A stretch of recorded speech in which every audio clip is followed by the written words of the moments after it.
The champagne flute trembled in Victoria Sterling's manicured fingers as she read the headline blazing across her phone screen. Her face, once the picture of polished confidence, crumpled like discarded paper as the reality of her downfall became undeniable. Standing in what used to be her corner office at Pinnacle Creative Solutions, surrounded by hastily packed boxes and the ghosts of 8 years of calculated manipulation, she finally understood that her reign of terror had come to a spectacular end. The woman she had systematically destroyed, humiliated, and cast aside had orchestrated the most elegant revenge imaginable, and Victoria was about to lose everything she had schemed to protect. Before we jump back in, tell us where you're tuning in from, and if this story touches you, make sure you're subscribed, because tomorrow I've saved something extra special for you. My name is Emma Thompson, and until 6 months ago, I was the marketing director at Pinnacle Creative Solutions, one of Austin's most prestigious advertising agencies. For 8 years, I had poured my heart, soul, and every ounce of creative energy into building campaigns that transformed unknown startups into household names and helped established brands rediscover their voice in an increasingly crowded marketplace. I had climbed from a junior account coordinator fresh out of the University of Texas to a director-level position, earning respect from clients and colleagues alike through sheer determination, innovative thinking, and an unshakable work ethic that had me arriving first and leaving last more days than I care to remember. Austin's creative scene was everything I had dreamed of when I first moved here from small-town Fredericksburg 8 years earlier.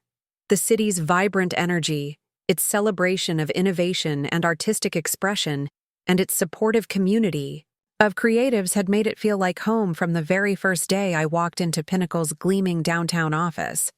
The company occupied 3 floors of a converted warehouse in the heart of the business district, its exposed brick walls and industrial ceiling fixtures creating the perfect backdrop for the kind of cutting-edge creative work that had put Austin on the national advertising map. I still remember my first day at Pinnacle with perfect clarity. 24 years old, armed with a marketing degree and an internship portfolio that had impressed the hiring manager enough to take a chance on an untested graduate, I had walked through those glass doors with a mixture of excitement and terror that made my stomach flutter like a kaleidoscope of butterflies. The office buzzed with creative energy. Designers huddled around massive monitors displaying campaign mock-ups. Account managers paced the open floor while conducting animated phone calls with clients, and the air hummed with the kind of productive chaos that only happens when passionate people are doing work they truly love. Pinnacle Creative Solutions had been founded 12 years earlier by David Chen, a former corporate marketing executive who had grown tired of the bureaucratic constraints of Fortune 500 companies and decided to create an agency that could move quickly, think creatively, and deliver results that exceeded client expectations. David's vision was simple but revolutionary for its time. Treat every client like they were the agency's only client, regardless of their budget or industry prominence. This philosophy had attracted a diverse roster of accounts, from bootstrapped tech startups working out of garage offices to established lifestyle brands looking to reconnect with younger demographics. The agency's reputation for innovative campaigns and measurable results had grown steadily throughout its first decade. By the time I joined, Pinnacle was handling accounts for some of Austin's most successful companies, and our campaigns were regularly featured in industry publications and award shows. The company culture David had cultivated was unlike anything I had experienced during my college internships at larger agencies. There was no rigid hierarchy that stifled creativity, no political maneuvering that prioritized office politics over client results, and no tolerance for the kind of ego-driven decision-making that plagued many agencies in larger markets. During my first week, I was assigned to work with Marcus Rivera, the creative director who had joined Pinnacle just 2 years earlier after a successful stint at a Dallas agency. Marcus was everything I hoped to become in the advertising world. Brilliant, collaborative, and passionate about creating work that didn't just sell products, but told stories that resonated with audiences on an emotional level. He had an uncanny ability to identify the heart of a brand's message and translate it into campaigns that felt both authentic and compelling. My initial role as a junior account coordinator was exactly what you would expect: administrative support, meeting notes, client communication coordination, and the thousand small tasks that keep campaigns running smoothly behind the scenes. But Marcus saw something in my approach to client relationships and campaign development that went beyond basic task completion. He began including me in creative brainstorming sessions, asking for my perspective on target audience insights, and gradually giving me more substantial responsibilities on key accounts. The first campaign I contributed to meaningfully was for a local sustainable fashion startup called Verdi Threads. The company had been founded by two University of Texas graduates who were passionate about creating stylish clothing using environmentally responsible materials and ethical manufacturing processes.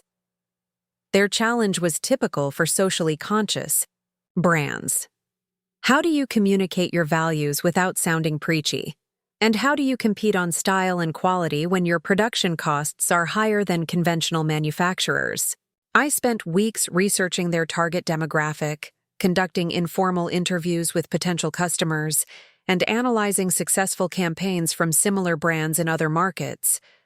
What I discovered was that their potential customers didn't want to be lectured about environmental responsibility. They wanted to feel good about their purchasing decisions while still looking fashionable and contemporary. The insight led to a campaign concept that positioned Verdi Threads not as a sacrifice for the environmentally conscious, but as a smarter choice for style-aware consumers who happen to care about sustainability. The campaign, which we called Style with Substance, featured real customers wearing Verdi Threads pieces in authentic Austin locations, accompanied by copy that focused on the quality and design of the clothing rather than environmental messaging. The sustainability angle was present but subtle, woven into the narrative rather than dominating it.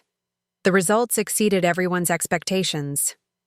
Verdi Threads saw a 40% increase in online sales during the campaign's first month, and more importantly, their brand awareness among the target demographic tripled according to post-campaign surveys. David Chen noticed the campaign's success and, more significantly, my contribution to its development. During our quarterly review meeting, he commended my research approach and strategic thinking, noting that my insights had been instrumental in the campaign's effectiveness. It was the first time since joining Pinnacle that I felt truly seen and valued for my intellectual contributions, rather than just my ability to execute assigned tasks efficiently. This recognition led to increased responsibilities and more meaningful involvement in account planning and strategy development.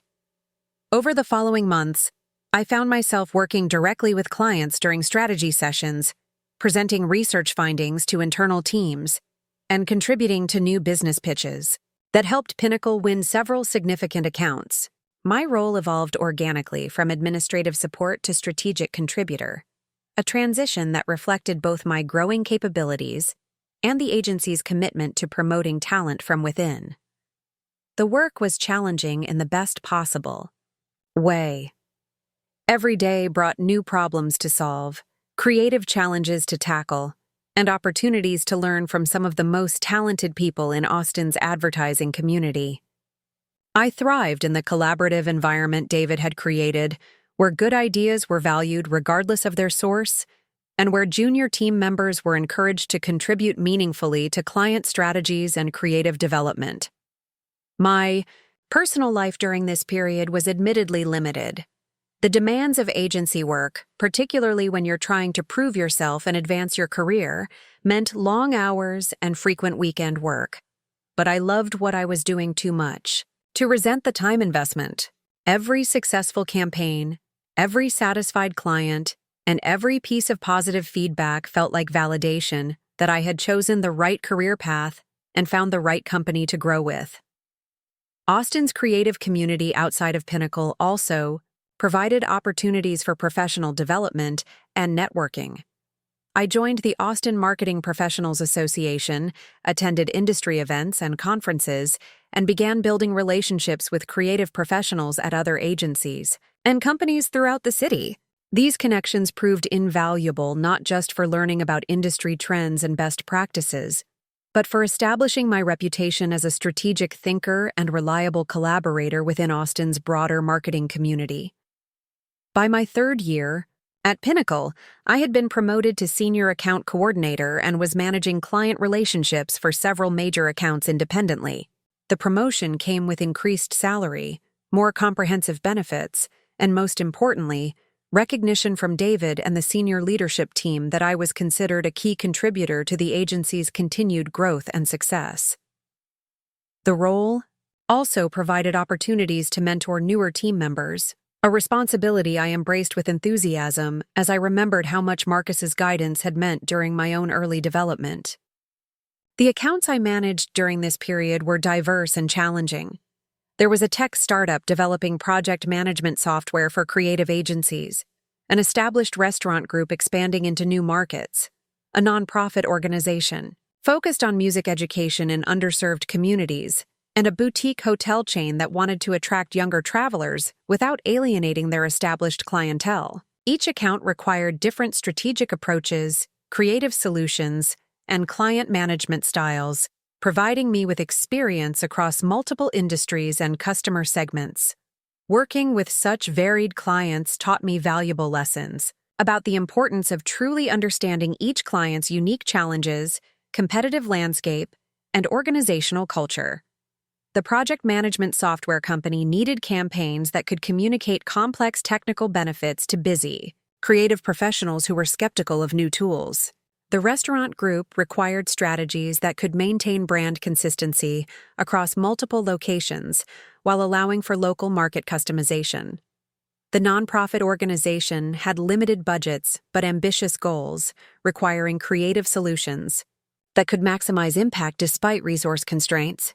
These experiences shaped my approach to account management and strategic planning. I learned to ask better questions during client discovery meetings, to look beyond immediate campaign objectives to understand longer-term business goals, and to identify opportunities for creative solutions that could address multiple client challenges simultaneously.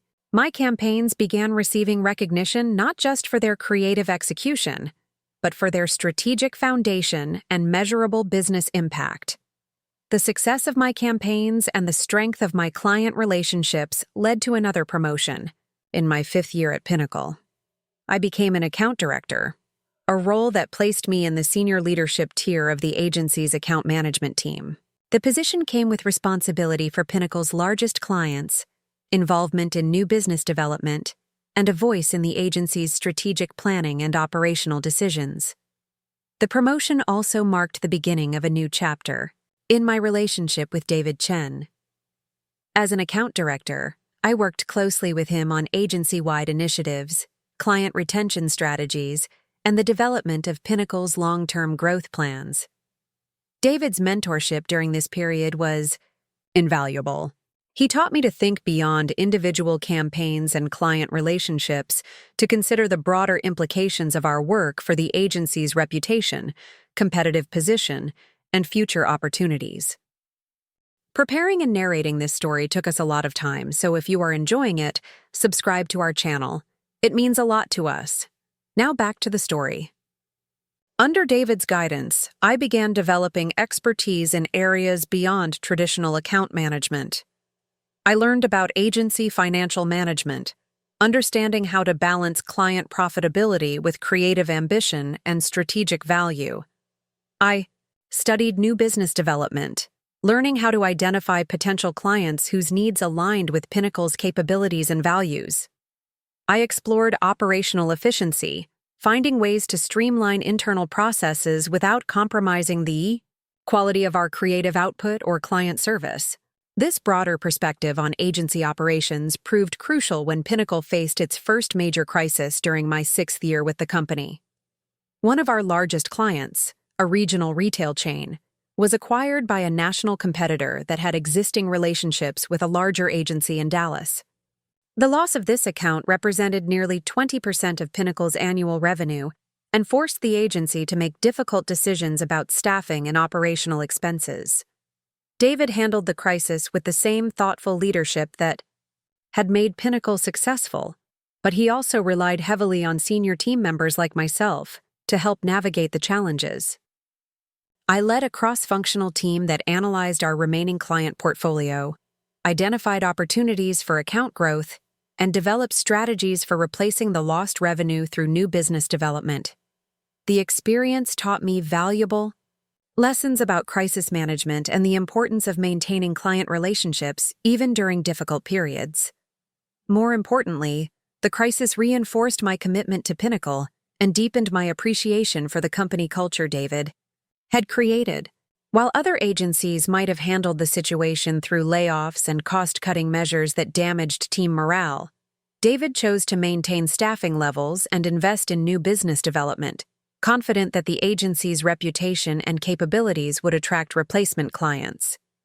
His faith in the team was vindicated when Pinnacle not only replaced the lost revenue within 8 months, but exceeded previous performance levels by the end of the following year.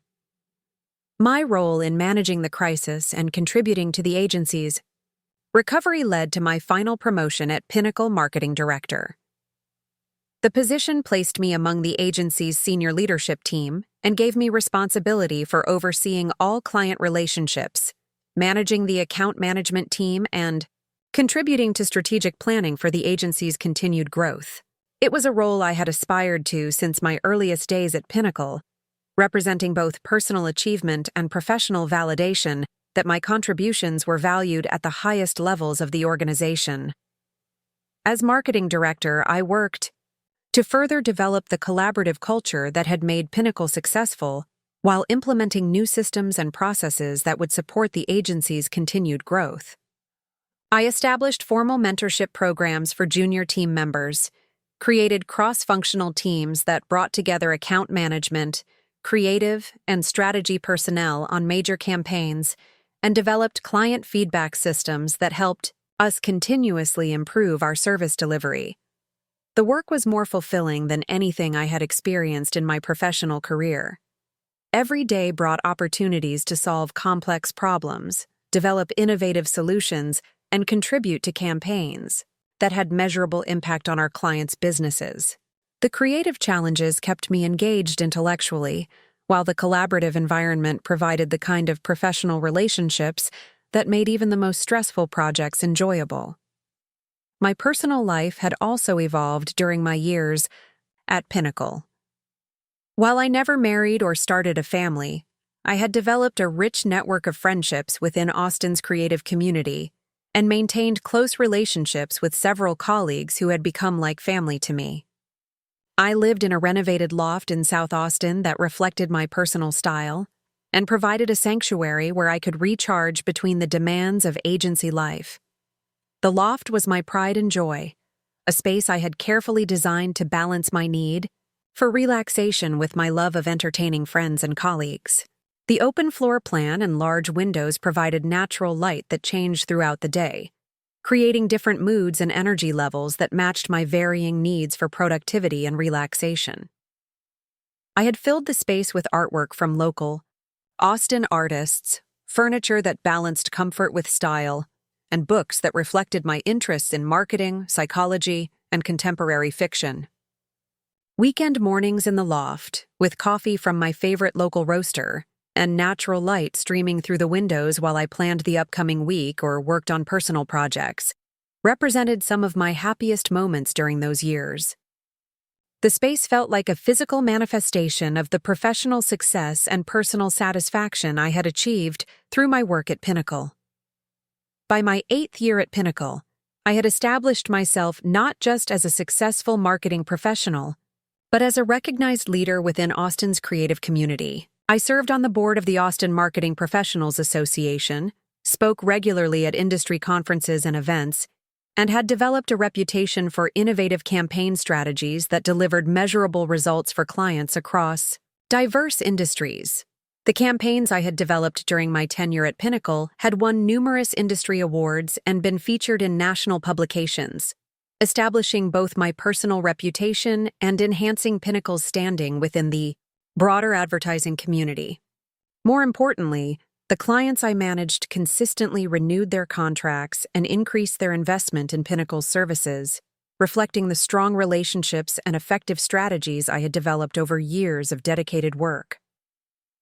Life felt stable, fulfilling, and full of potential for continued growth and achievement.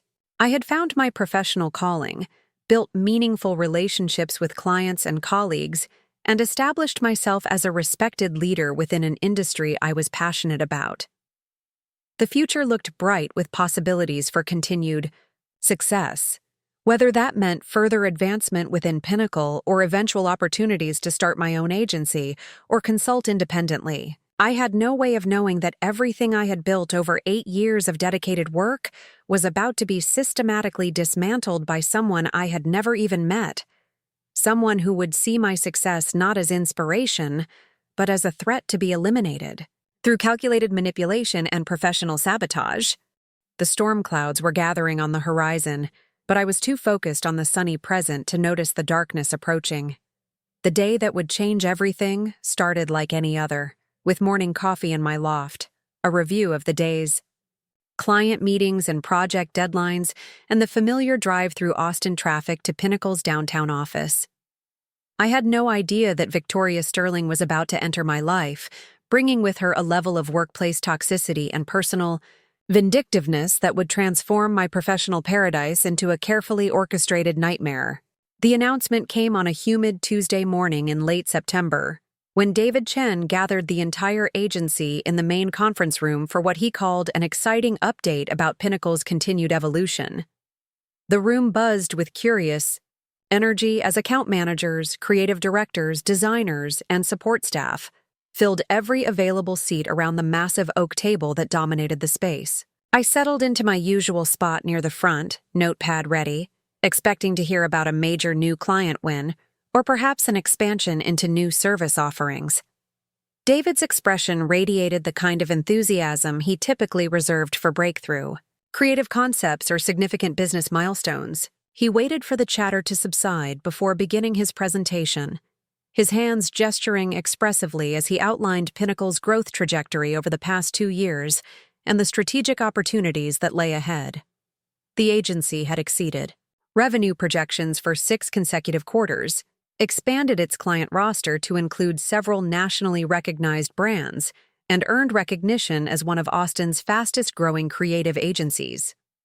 Which brings me to today's announcement, David continued, his smile widening as he clicked to the next slide of his presentation. Pinnacle Creative Solutions is entering its next phase of growth, and I'm thrilled to introduce the executive who will help us achieve our ambitious goals for the coming years.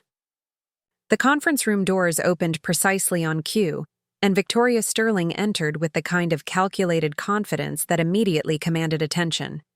She was impeccably dressed in a charcoal gray suit that looked expensive enough to represent several months of my student loan payments, her dark hair styled in a sleek bob that framed sharp cheekbones and ice blue eyes that seemed to catalog every person in the room within seconds of her entrance. Everything about her appearance suggested successful corporate executive, from her perfectly manicured nails to the designer handbag that probably cost more than most people's monthly rent. Victoria moved through the room with practiced grace, shaking hands with senior team members and offering polished smiles that somehow managed to seem both warm and calculating simultaneously. When she reached my section of the table, her handshake was firm and brief, her gaze lingering on my face for just a moment longer than professionally necessary. There was something in her expression that I couldn't quite interpret, a flicker of assessment that felt more personal than the typical evaluation of a new colleague. Victoria comes to us from Sterling Marketing Group in Dallas, where she served as Vice President of Client Strategy for the past 6 years, David explained, as Victoria took her position at the front of the room. She brings extensive experience in scaling creative agencies, developing strategic partnerships, and implementing operational efficiencies that drive both creative excellence and financial performance. I'm pleased to announce that Victoria will be joining Pinnacle as our new Vice President of Marketing, working closely with our account management and creative teams to elevate our client relationships and expand our service capabilities. The announcement sent a subtle ripple of surprise through the room. While everyone had known that David was considering adding senior leadership positions to support Pinnacle's growth, the creation of a VP of marketing role had never been discussed. openly. More significantly, the position seemed to create a new layer of management between David and the account management team that I had been leading as marketing director. Victoria's introductory remarks were polished and strategic, hitting all the expected notes about collaboration, innovation, and her excitement about joining such a talented team. She spoke about her vision for elevating Pinnacle's market position, expanding relationships with enterprise clients, and implementing best practices that would position the agency for sustainable growth in an increasingly competitive landscape. Her presentation style was confident and articulate, the kind of executive communication that impressed clients and commanded respect in boardroom settings. As she outlined her background and experience, I found myself analyzing not just her words, but her presence and the subtle dynamics she was establishing within the room. Victoria had clearly mastered the art of corporate leadership presentation, projecting authority while maintaining enough warmth to seem approachable. Her references to previous successes were specific enough to demonstrate competence while remaining general enough to avoid seeming boastful. She was, by any objective measure, exactly the kind of senior executive that a growing agency like Pinnacle might need to reach the next level of success. Yet something about her initial presentation left me slightly unsettled, though I couldn't articulate exactly what was triggering my intuitive concern. Perhaps it was the way her gaze seemed to linger on certain team members, as if she were conducting some kind of private evaluation that extended beyond professional assessment. Perhaps it was the subtle emphasis she placed on words like accountability and performance optimization that suggested changes to the collaborative culture that had made Pinnacle such an appealing place to work. Or perhaps it was simply the natural apprehension that accompanies any significant organizational change, even when that change appears positive on the surface. After the formal introduction, David invited questions from the team. The inquiries were predictably diplomatic, focusing on Victoria's vision for client relationships, her approach to creative collaboration, and her plans for integrating with existing team structures. Victoria handled each question with professional competence, providing answers that were substantive enough to demonstrate thoughtfulness while remaining general enough to avoid committing to specific changes before she had time to fully assess the organization. When Marcus Rivera asked about her philosophy regarding the balance between creative innovation and client satisfaction, Victoria's response revealed the first hint of her underlying approach to agency management. "Creative excellence is absolutely essential," she said, her tone suggesting complete sincerity. "But creative work that doesn't deliver measurable business results for our clients ultimately serves no one. My experience has taught me that the most successful agencies are those that can consistently demonstrate clear connections between creative strategies and client business objectives. That requires disciplined approaches to campaign development, rigorous measurement of performance metrics, and sometimes difficult conversations about whether our creative instincts align with client needs." Her answer was perfectly reasonable and aligned with industry best practices, yet something in the way she delivered it suggested a perspective that prioritized measurable outcomes over the kind of creative risk-taking that had produced some of Pinnacle's most celebrated campaigns.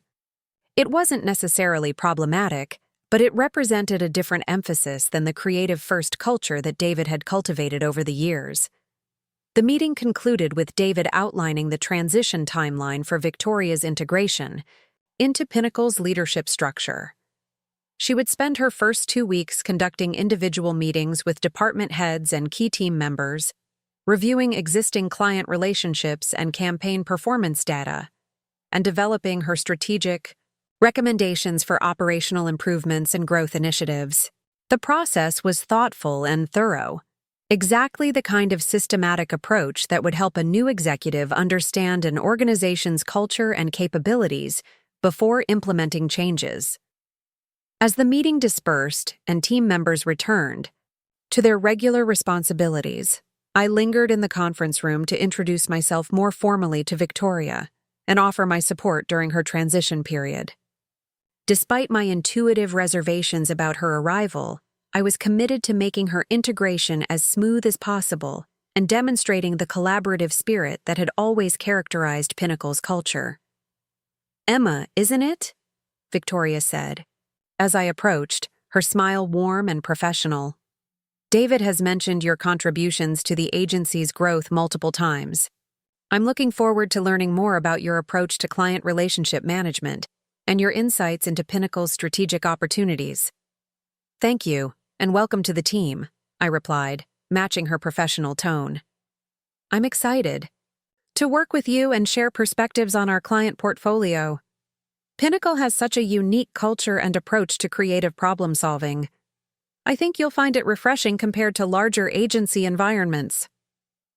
Victoria nodded thoughtfully, her expression suggesting genuine interest in my perspective.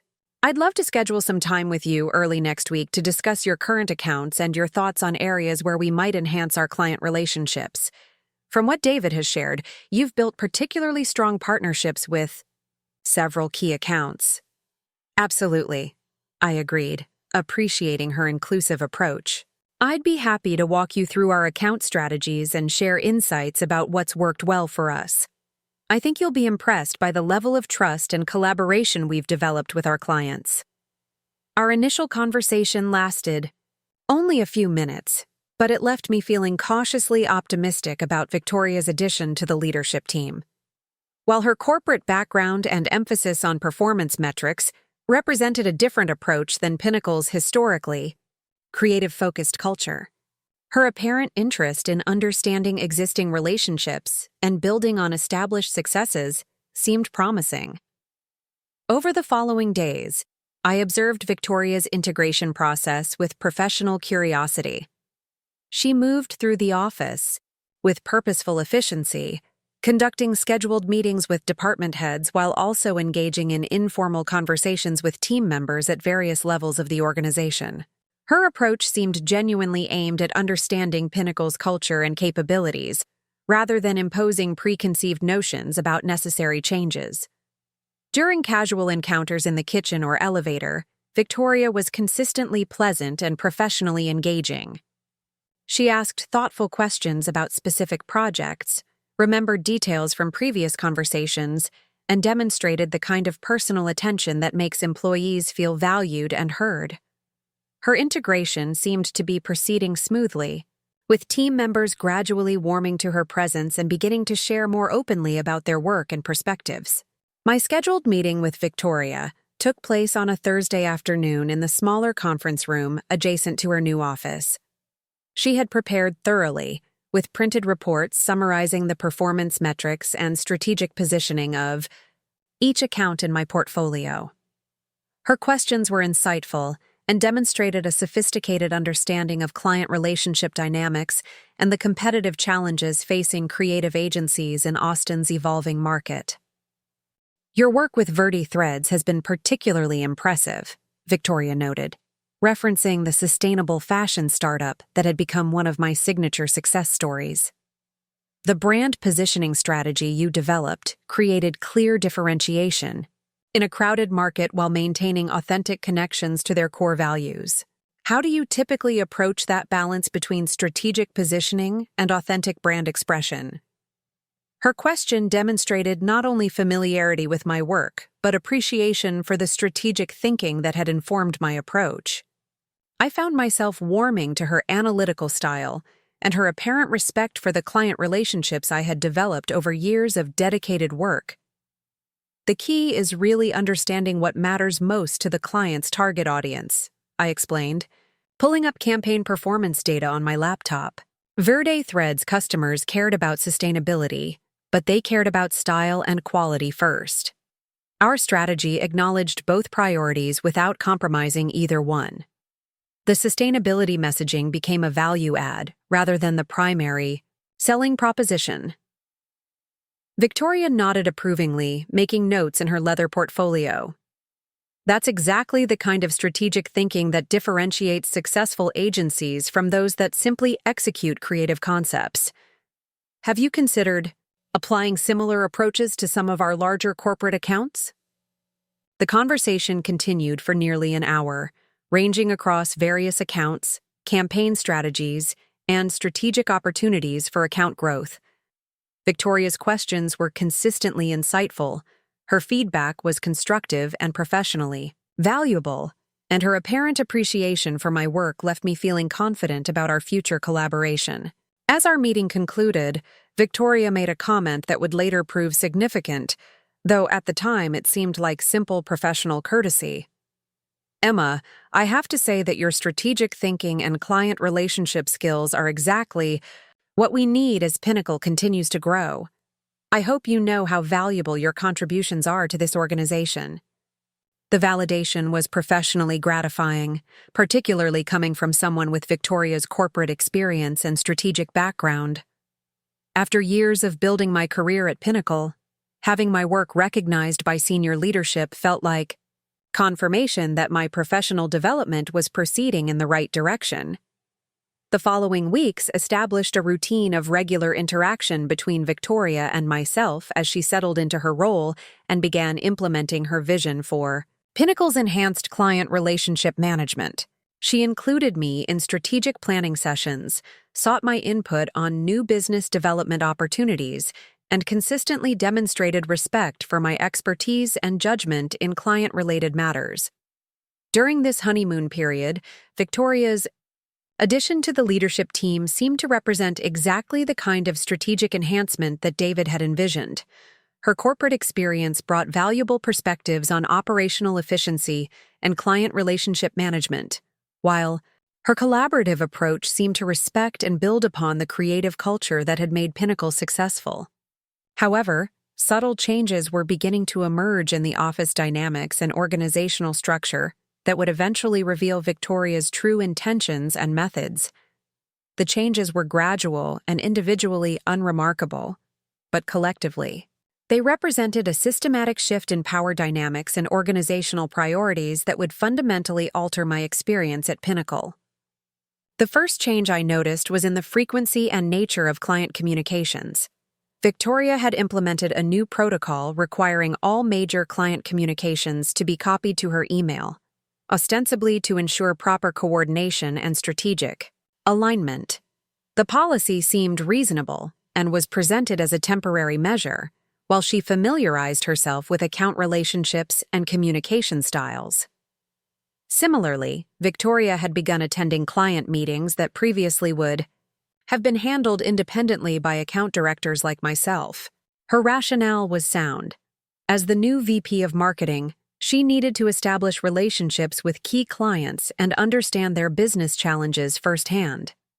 Her presence in these meetings was professional and supportive, and clients generally responded positively to the additional senior leadership attention. More significantly, Victoria had initiated a comprehensive review of all existing client contracts and relationship structures, analyzing everything from pricing models to service delivery processes. This review was presented as an opportunity to identify areas for improvement and ensure that Pinnacle's client relationships were structured for optimal mutual benefit. The analysis seemed thorough and professionally appropriate, exactly the kind of strategic evaluation that a new executive should conduct. Yet each of these individually reasonable changes created subtle shifts in my daily responsibilities and decision-making authority. Client communications that had previously been handled independently now required coordination with Victoria's office. Client meetings that had been opportunities for me to strengthen relationships and demonstrate strategic thinking now became collaborative presentations where Victoria's corporate experience often took center stage. Strategic decisions that had previously been made through consultation with David now required Victoria's input and approval. The changes weren't dramatic enough to raise immediate concerns or trigger direct confrontation. Victoria was consistently professional in her interactions, her strategic insights were genuinely valuable, and her presence seemed to enhance rather than diminish Pinnacle's relationships with major clients. The shifts in organizational dynamics could be easily explained as natural adjustments to accommodate a new leadership structure and take advantage of Victoria's corporate experience. Nevertheless, I began to sense that my role within Pinnacle's leadership hierarchy was evolving in ways that weren't entirely comfortable. Decisions that had previously been within my purview now required additional consultation and approval. Projects that I had managed independently now included Victoria as a key stakeholder and decision-maker. Client relationships that I had developed over years of dedicated work now included Victoria as an increasingly prominent point of contact. The most unsettling aspect of these changes was their gradual and seemingly logical nature. Each individual modification to reporting structures, communication protocols, or decision-making processes could be easily justified based on best practices for growing organizations. Victoria's corporate experience and strategic insights were genuine assets to the agency. The enhanced senior leadership attention was appreciated by clients and seemed to strengthen Pinnacle's competitive position in the market. Yet the cumulative effect of these changes was beginning to alter my professional experience in ways that felt somehow diminishing, even though I couldn't articulate specific complaints or identify clear problems with Victoria's approach. My intuitive sense that something was shifting in ways that might not be entirely positive was difficult to reconcile with the objective evidence that Victoria's addition to the leadership team was beneficial for both Pinnacle and our clients. During this period, I found myself paying closer attention to Victoria's interactions with other team members, curious to understand whether my experience was unique or part of a broader pattern of organizational change. What I observed was a sophisticated approach to relationship management that seemed designed to maximize her influence and control within the agency's power structure. With senior team members like Marcus Rivera, Victoria was consistently collaborative and deferential, acknowledging their expertise and seeking their input on strategic decisions. Her interactions with David were particularly skillful, positioning herself as a valuable strategic partner while reinforcing his authority as the agency's founder and ultimate decision-maker. She demonstrated the kind of corporate diplomacy that builds influence gradually and sustainably within complex organizational environments.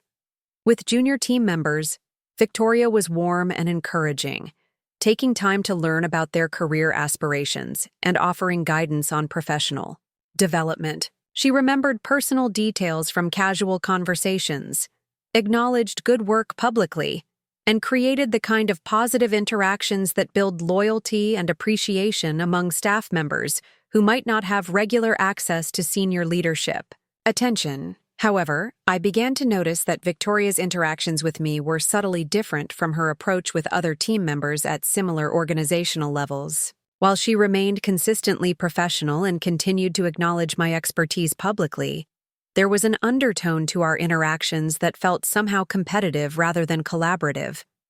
Her questions about my work often seemed designed to identify potential areas for improvement, rather than simply understanding my approaches and strategies.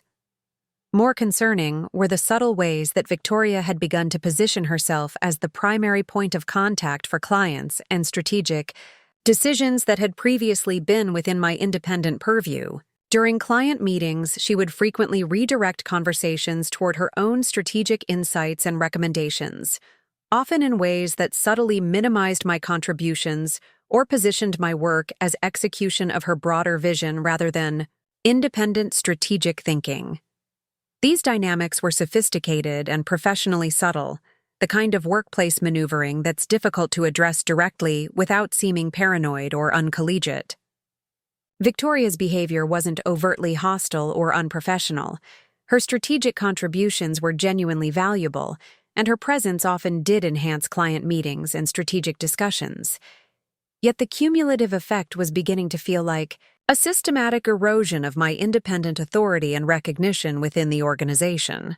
The situation came into sharper focus during a meeting with one of Pinnacle's largest clients, Austin-based tech company Nexus Media Group. The account represented nearly 15% of Pinnacle's annual revenue and had been one of my most successful client relationships built over 3 years of consistent strategic insight and creative excellence that had helped Nexus achieve significant market growth. The meeting had been scheduled to present our strategic recommendations for Nexus's upcoming product launch campaign, a complex project that required integration across multiple marketing channels and careful coordination with their internal product development timeline. I had spent weeks developing the strategic framework and creative concepts, working closely with Marcus and his creative team to ensure that our recommendations would deliver both innovative execution and measurable business results. Victoria's involvement in the meeting had been positioned as senior leadership support and an opportunity for her to establish relationships with one of Pinnacle's most important clients. Her presence was appropriate and professionally reasonable, exactly the kind of client engagement that would be expected from a new VP of marketing. However, during the presentation, Victoria began to position the strategic recommendations as collaborative developments rather than acknowledging my primary role in their creation. Her comments consistently used inclusive language like "our strategic approach" and "we've developed," rather than recognizing my individual contributions to the campaign development. More significantly, she began to elaborate on the strategic rationale in ways that positioned her corporate experience as the primary source of the insights that had informed our recommendations. The client responded positively to Victoria's additional context and seemed impressed by the depth of senior leadership involvement in their account. From their perspective, the meeting demonstrated Pinnacle's commitment to their success and the strategic sophistication of our approach to their marketing challenges. Victoria's contributions were genuinely valuable and enhanced the overall presentation. Yet I left the meeting feeling somehow diminished and professionally frustrated in ways that were difficult to articulate or address directly. The strategic work had been primarily mine, developed through months of research, analysis, and creative collaboration.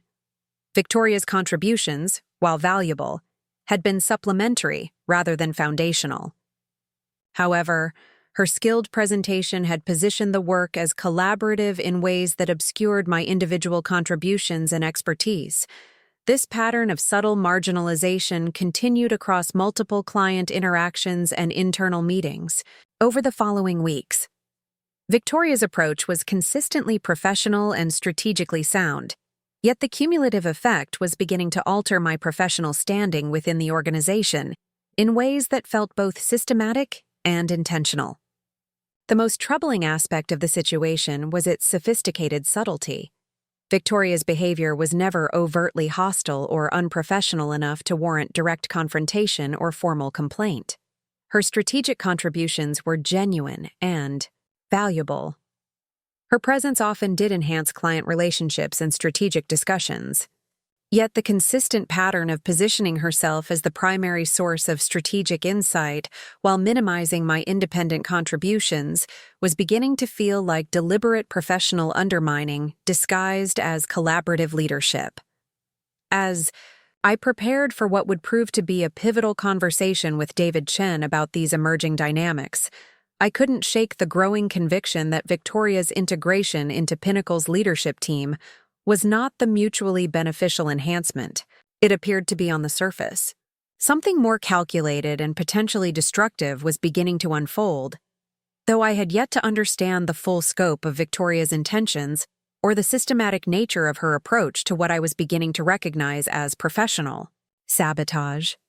The conversation with David Chen that I had been dreading finally took place on a gray Thursday morning in November, exactly 6 weeks after Victoria's arrival at Pinnacle. I had requested the meeting under the pretense of discussing strategic planning for the upcoming year. But my real purpose was to address the growing concerns about how Victoria's leadership style was affecting my role and the broader team dynamics. Walking into David's office that morning, I felt the weight of professional uncertainty that had been building for weeks. David's office had always been a sanctuary of sorts, a place where honest conversations about the agency's direction and challenges could unfold without the political complexities that sometimes characterized larger corporate environments. The space reflected his personal aesthetic and leadership philosophy, with comfortable seating arrangements that encouraged collaboration rather than hierarchical formality. Walls lined with creative awards and campaign materials that celebrated the agency's achievements, and natural lighting that created an atmosphere of openness and transparency. "Emma, you seem troubled," David observed as I settled into the familiar chair across from his desk. His ability to read people's emotional states had always been one of his strengths as a leader, and my attempt to mask my growing concerns about Victoria's impact on the organization had apparently been less successful than I had hoped. I had rehearsed this conversation multiple times, trying to find ways to articulate my concerns about Victoria's management approach without seeming petty or resistant to necessary organizational changes. The challenge was that Victoria's behavior was sophisticated enough to be defensible individually, while creating cumulative effects that felt deliberately undermining. How do you complain about someone who is consistently professional, strategically, competent, and apparently successful in their assigned responsibilities? I wanted to discuss some observations about how the new leadership structure is affecting client relationships and internal team dynamics. I began carefully, choosing my words with diplomatic precision. Victoria's addition to the team has certainly brought valuable corporate experience and strategic insights, but I'm noticing some shifts in how we're approaching client management that might warrant discussion. David leaned back in his chair, his expression indicating both openness to my perspective and perhaps some awareness that this conversation had been inevitable.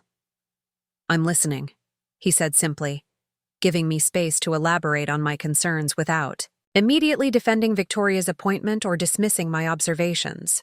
"The changes to communication protocols and client meeting structures have been significant," I continued, referencing the systematic modifications Victoria had implemented over the past several weeks.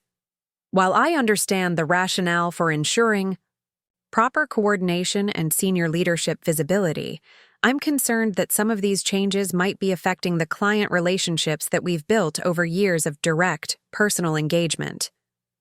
David nodded thoughtfully, his fingers steepled in the gesture that typically indicated he was processing complex information. "Can you give me specific examples of how these changes are affecting client relationships?" The question was exactly what I had expected, and I had prepared several concrete examples that illustrated my concerns without seeming overly critical of Victoria's methods. "The Nexus Media Group relationship is a good case study," I explained, referencing the tech company account that had become one of my signature client partnerships. "For 3 years, I've managed that relationship independently, building trust through consistent strategic insight and creative excellence. Since Victoria's arrival, every major interaction requires her participation, which has changed the fundamental dynamic of how we engage with their leadership team." David's expression remained neutral, but I could see him processing the implications of what I was describing. "How has the client responded to the increased senior leadership attention?" "They've responded positively to Victoria's involvement," I admitted honestly. "Her corporate experience and strategic insights are genuinely valuable, and they appreciate the additional attention from senior leadership. However, the dynamic has shifted from them viewing me as their primary strategic partner to seeing me as more of an execution coordinator for Victoria's broader vision." The conversation continued for nearly an hour, with David asking thoughtful questions about specific client interactions, team dynamics, and my assessment of how Victoria's leadership style was affecting the collaborative culture that had always been central to Pinnacle's success. Throughout the discussion, David maintained his characteristic balance of analytical objectivity and personal concern for team members' professional satisfaction. "Emma, your concerns are valid, and I appreciate you bringing them to my attention," David said as our conversation neared its conclusion. "Organizational transitions are always complex, and it's important that we maintain the client relationships and team culture that have made Pinnacle successful. Let me have some conversations with Victoria about finding better balance between strategic oversight and individual account management autonomy." His response was exactly what I had hoped for, acknowledging my concerns while committing to addressing them through direct communication with Victoria. David's leadership style had always emphasized problem-solving through open dialogue and collaborative adjustment, rather than allowing tensions to fester or power struggles to develop unchecked. However, What I didn't realize at the time was that Victoria had already anticipated the possibility of such conversations and had been systematically building her own relationship with David through regular strategic discussions and carefully positioned insights about the agency's operational challenges and growth opportunities. While I had been observing Victoria's impact on my role and client relationships, she had been establishing herself as David's trusted advisor on broader strategic matters. The consequences of my conversation with David became apparent within days, though not in the way I had expected. Rather than leading to productive discussions about balancing strategic oversight with account management autonomy, my concerns seemed to trigger an acceleration of Victoria's efforts to consolidate control over client relationships and strategic decision-making. The shift began with a seemingly innocent request from Victoria to schedule individual meetings with each member of my account management team. She positioned these meetings as part of her ongoing integration process, an opportunity to better understand each team member's capabilities, career aspirations, and insights about client relationships. The request seemed reasonable and was consistent with the kind of thorough approach that effective executives use to understand their organization's human capital. Tyler Brooks, my digital marketing specialist, was the first to meet with Victoria, and his report of their conversation immediately raised red flags about her true intentions. According to Tyler, Victoria had spent considerable time asking detailed questions about my management style, decision-making processes, and approach to client strategy development. While these topics could have been legitimate areas of inquiry, for a new executive seeking to understand team dynamics, Tyler's description of Victoria's questions suggested a more systematic evaluation of my leadership effectiveness. She asked really specific questions about times when you might have made strategic recommendations that didn't work out as expected, Tyler reported during our regular weekly check-in meeting. And she wanted to know about any instances where I might have had different ideas about campaign approaches or client management strategies. It felt less like she was trying to understand our team dynamics and more like she was building some kind of case file. Amanda Foster, my brand manager, had a similar experience during her meeting with Victoria the following day. Amanda reported that Victoria had been particularly interested in learning about client feedback on my work, any instances of client dissatisfaction or strategic disagreements, and Amanda's assessment of areas where my account management approach might be improved or enhanced. The questions felt really leading, Amanda explained, her usually cheerful demeanor replaced by obvious concern, like she already had conclusions in mind and was looking for information that would support them. When I talked about how much our clients value your strategic thinking and relationship management, she kept steering the conversation back to potential areas for improvement. The pattern that emerged from these meetings was troubling and increasingly obvious. Victoria wasn't conducting standard integration interviews with my team members. She was systematically gathering information that could be used to build a case against my leadership effectiveness and professional competence. The questions were sophisticated enough to seem like legitimate management inquiry, while actually serving as intelligence gathering for what was beginning to feel like a coordinated campaign to undermine my position. More disturbing was the realization that Victoria was using these individual meetings to plant seeds of doubt about my leadership approach and strategic capabilities. Tyler mentioned that Victoria had made subtle comments about the importance of staying current with evolving industry best practices and ensuring that client strategies reflected the most advanced thinking available. Amanda reported similar remarks about the value of diverse perspectives in strategic development and the benefits of collaborative rather than individual decision-making approaches. These comments weren't direct criticisms of my work, but they created an implicit contrast between Victoria's corporate sophistication and my supposedly more limited perspective. The messaging was subtle but persistent, designed to gradually shift my team members' perceptions of my leadership effectiveness without creating obvious conflict or unprofessional behavior that could be directly challenged. The situation escalated dramatically during a client presentation for Verdi Threads, the sustainable fashion startup that had been one of my earliest strategic successes at Pinnacle. The company had grown significantly since our initial campaign, expanding from local Austin sales to national distribution, and they had engaged us to develop a comprehensive rebranding strategy that would support their continued growth and evolution. I had spent months developing the strategic framework for VertiThread's rebrand, conducting extensive market research, competitive analysis, and consumer insight development that would inform both the creative execution and the broader positioning strategy. The work represented some of my most sophisticated strategic thinking, drawing on years of experience in brand development and my deep understanding of VertiThread's unique market position and growth challenges. The presentation was scheduled for a Tuesday morning at VertiThread's headquarters, a converted warehouse space in East Austin that reflected the company's commitment to sustainable practices and creative innovation. The client team would include the two founders, their head of marketing, and their recently hired director of retail operations. For Pinnacle, the attendees were scheduled to include myself, Marcus Rivera from the creative team, and Victoria as senior leadership support. However, the dynamics of the meeting were established before the presentation even began. Victoria arrived early and spent considerable time engaging with the VertiThread's leadership team, discussing their growth trajectory, strategic challenges, and vision for the company's future development. By the time I arrived at the scheduled meeting time, Victoria had already positioned herself as the primary Pinnacle representative and had begun outlining what she described as our comprehensive approach to their rebranding challenge. The why. Presentation itself became a masterclass in professional manipulation disguised as collaborative leadership.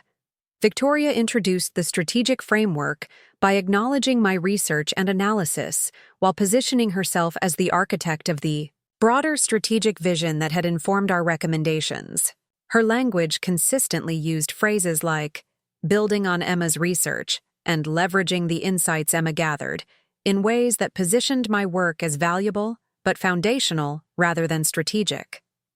More significantly, Victoria began to elaborate on the strategic recommendations in ways that subtly modified key elements of the positioning strategy I had developed. Her changes weren't dramatic enough to undermine the overall approach, but they reflected what she described as enhanced strategic sophistication that drew on her corporate experience and broader industry perspective.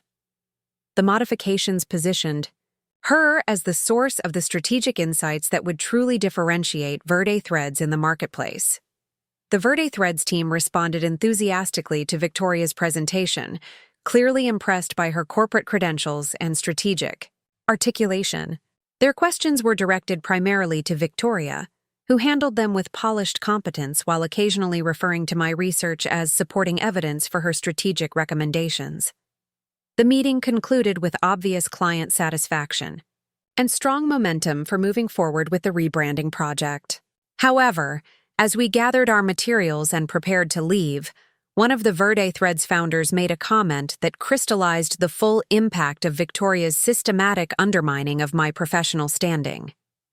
"Victoria, we're so impressed with your strategic vision for our brand evolution," she said warmly.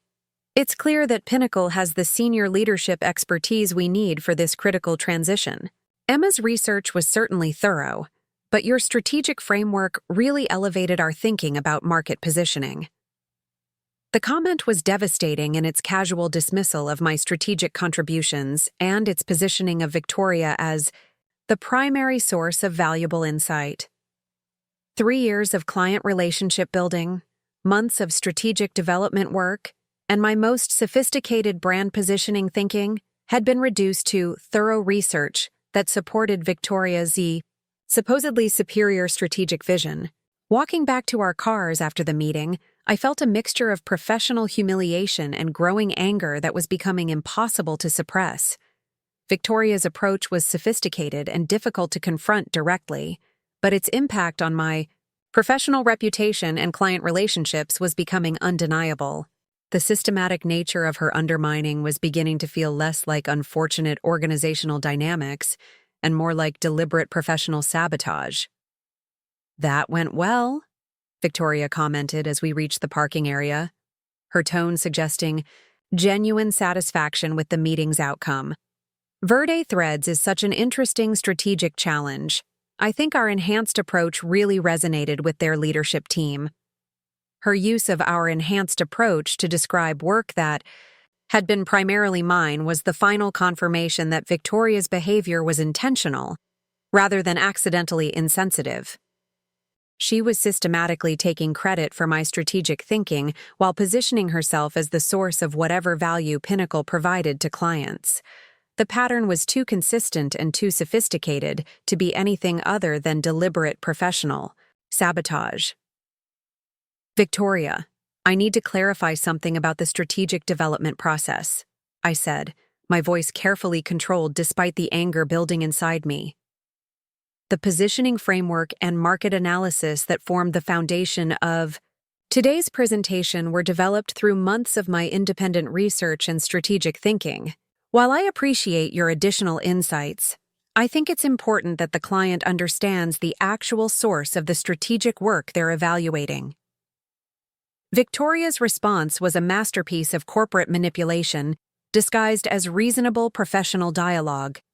Emma, I completely understand your investment in this project, and your research was certainly valuable, she said, her tone conveying both acknowledgement and subtle condescension.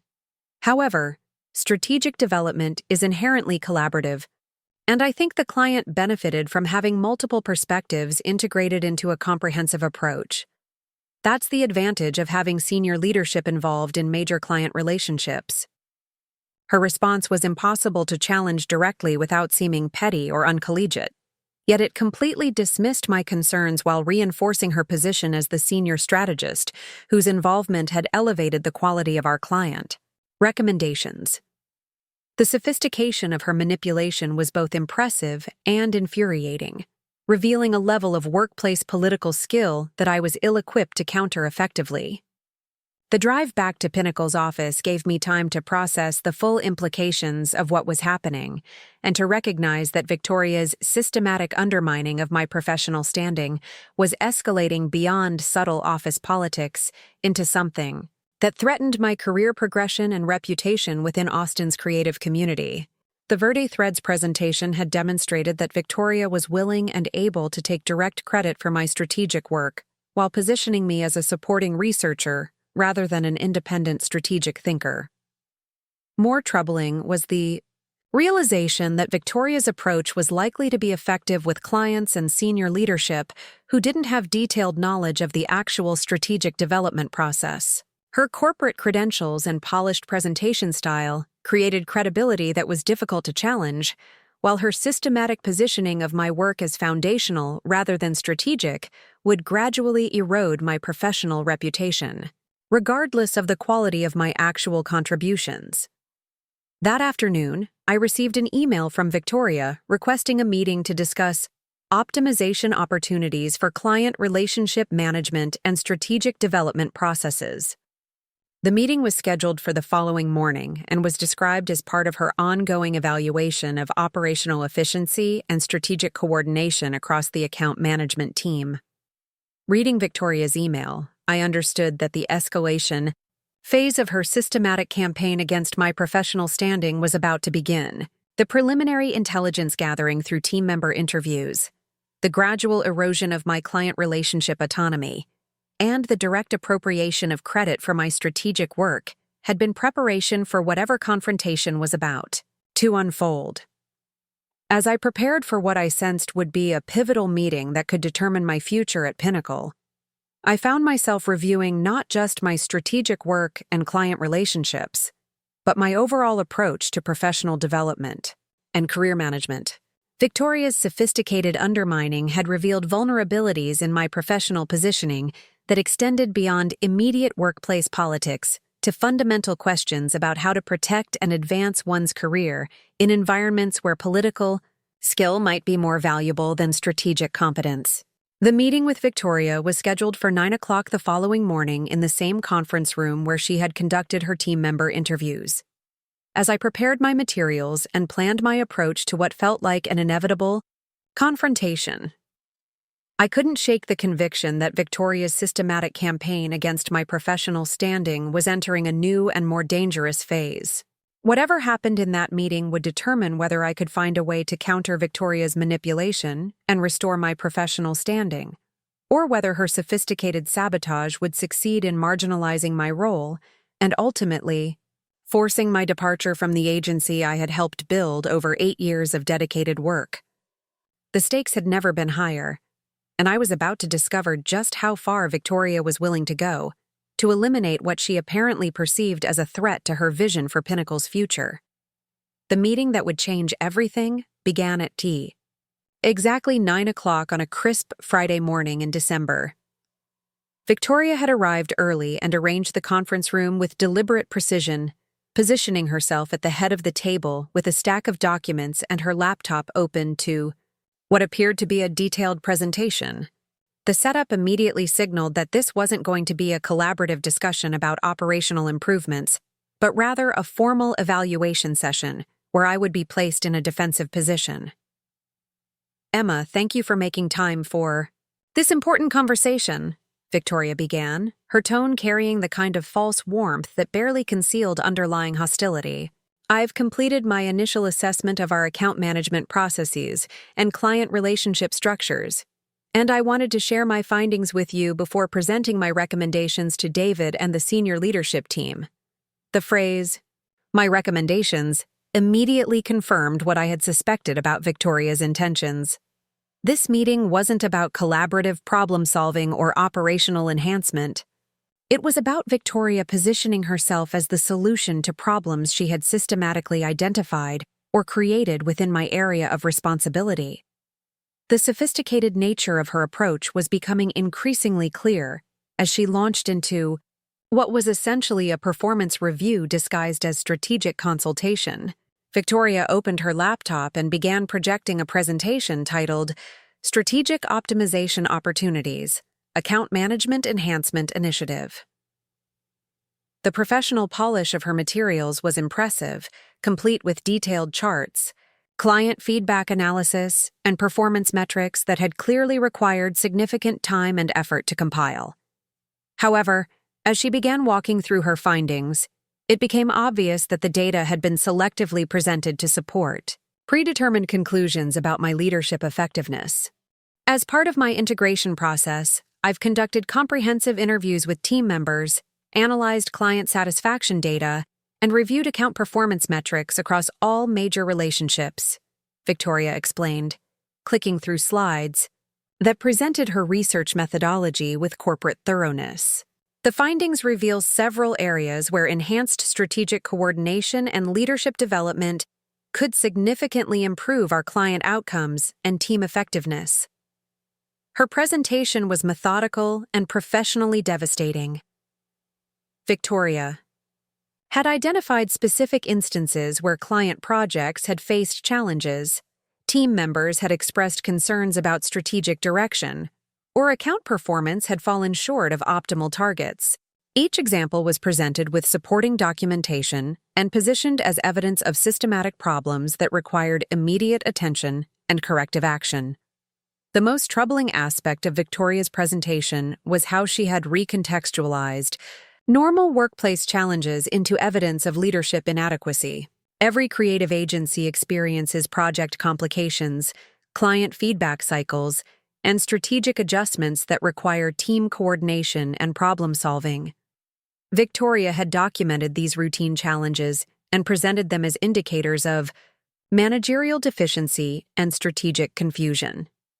For example, the Nexus Media Group campaign revision process that occurred in October, Victoria continued, referencing a situation where the client had requested significant modifications to our creative approach based on internal feedback from their board of directors. The extended revision cycle and team confusion about strategic priorities suggest opportunities for enhanced project leadership and clearer communication protocols. Her characterization of the Nexus situation was both technically accurate and fundamentally misleading. The client had indeed requested revisions, and the process had required additional time and team coordination to implement their feedback effectively. However, Victoria's presentation positioned these normal client relationship dynamics as evidence of poor account management and strategic confusion rather than the kind of collaborative problem-solving that strengthens long-term client partnerships. I'm concerned about the characterization of the Nexus revisions as leadership problems, I interjected, my voice carefully controlled despite growing frustration. Client feedback and iterative development are standard aspects of creative campaign development. The Nexus team specifically praised our responsiveness to their strategic concerns and our collaborative approach to implementing their suggestions. Victoria's response demonstrated the sophisticated nature of her professional manipulation. "Emma, I'm not questioning your dedication or effort," she said, her tone conveying both acknowledgement and subtle dismissal. However, my experience with enterprise client relationships suggests that many of these revision cycles could be prevented through more comprehensive strategic consultation during the initial development phase. The goal is to identify potential concerns before they require extensive revisions that impact timelines and resource allocation. Her response was impossible to refute directly without seeming defensive or resistant to improvement. Victoria had positioned herself as offering valuable insights based on superior corporate experience while simultaneously undermining my professional competence through implied criticism disguised as constructive feedback. The technique was masterful and infuriating in equal measure. The presentation continued for nearly 40 minutes, with Victoria systematically deconstructing various aspects of my account management approach through selective data presentation and strategic reframing of normal workplace challenges. She had documented team member comments about strategic decisions, compiled client feedback that could be interpreted as areas for improvement, and analyzed account performance metrics in ways that suggested systematic problems requiring immediate intervention. Based on these findings, I'm recommending a restructured approach to account management that would provide enhanced strategic oversight and improved client relationship coordination, Victoria announced as she reached the conclusion of her presentation. The new structure would centralize strategic decision-making through senior leadership review, while maintaining individual account manager responsibility for day-to-day client communication and project execution. The proposed restructuring was elegant in its systematic elimination of my independent authority, while maintaining the appearance of collaborative enhancement. Under Victoria's plan, I would retain responsibility for routine client communication and project coordination, while losing control over strategic decision-making, campaign development, and the high-level client relationship management that had defined my role as marketing director.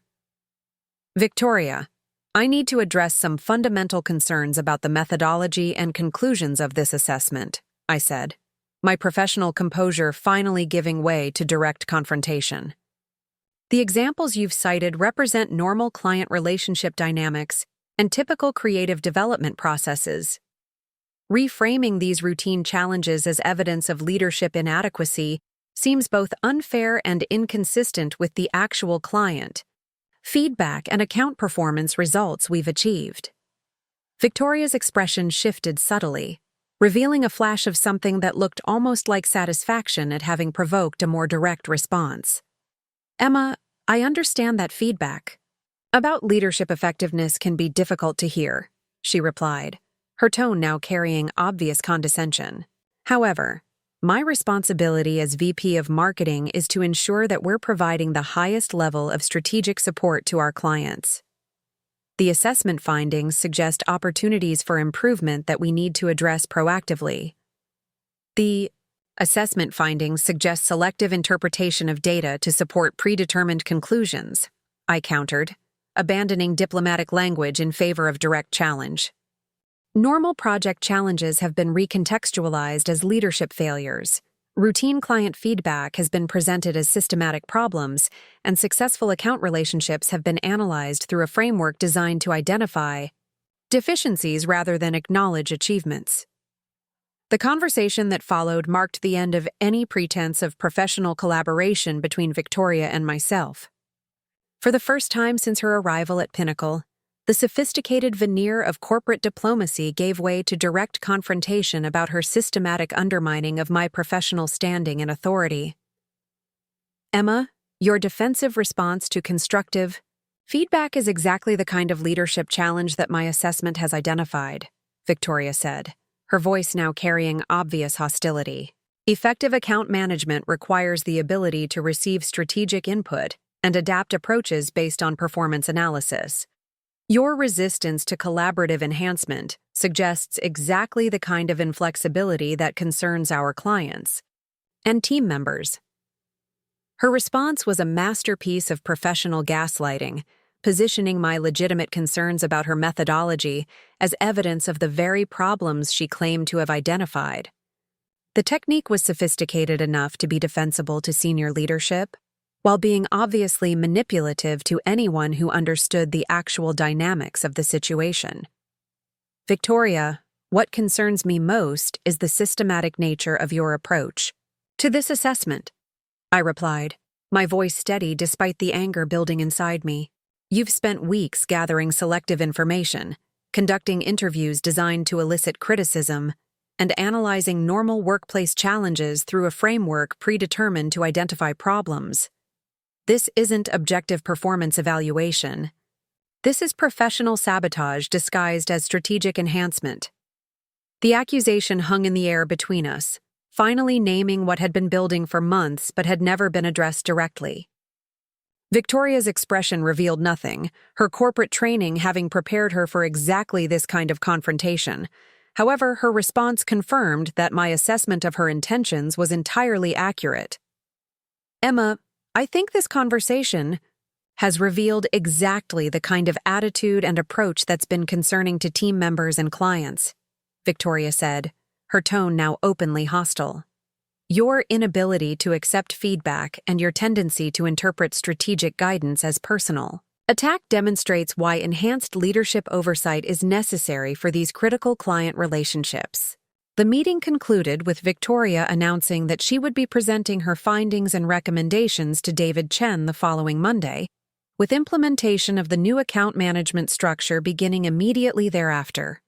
Her systematic dismantling of my professional authority was entering its final phase, with the corporate documentation and strategic rationale necessary to justify what amounted to a significant demotion disguised as organizational enhancement. Walking back to my office after the meeting, I felt a clarity about my situation that had been building for weeks, but had finally crystallized into unavoidable recognition. Victoria's campaign against my professional standing wasn't random workplace politics or unfortunate personality conflict. It was systematic professional sabotage executed with corporate sophistication and designed to eliminate what she perceived as a threat to her authority and control within Pinnacle's leadership structure. The realization was both devastating and liberating. Devastating because it confirmed that my 8 years of dedication to Pinnacle and my genuine contributions to the agency's success were being systematically dismantled by someone who saw my competence as a problem to be solved rather than an asset to be leveraged. Liberating because it finally provided clarity about dynamics that had been confusing and demoralizing for months. That afternoon, I received a call from Rachel Kim, the CEO of Nexus Media Group, the tech company that had been one of my most successful client relationships. Rachel's call was unexpected, as our regular communication typically went through scheduled meetings and formal project updates rather than spontaneous phone conversations. Emma, I wanted to reach out personally about something that's been concerning me, Rachel began, her tone suggesting serious business discussion rather than casual client communication. We've been hearing some interesting things about changes to Pinnacle's account management structure, and I wanted to understand how those changes might affect our relationship and ongoing projects. The conversation that followed provided crucial intelligence about how Victoria's systematic undermining was affecting client perceptions and potentially damaging relationships that I had built over years of dedicated work. According to Rachel, Victoria had been conducting what she described as strategic relationship audits with several major clients, ostensibly to ensure optimal service delivery and identify opportunities for enhanced strategic collaboration. The conversation felt less like strategic consultation and more like information gathering about potential problems with our current account management, Rachel explained. Victoria asked very specific questions about communication challenges, strategic disagreements, and areas where we might prefer different approaches to account coordination.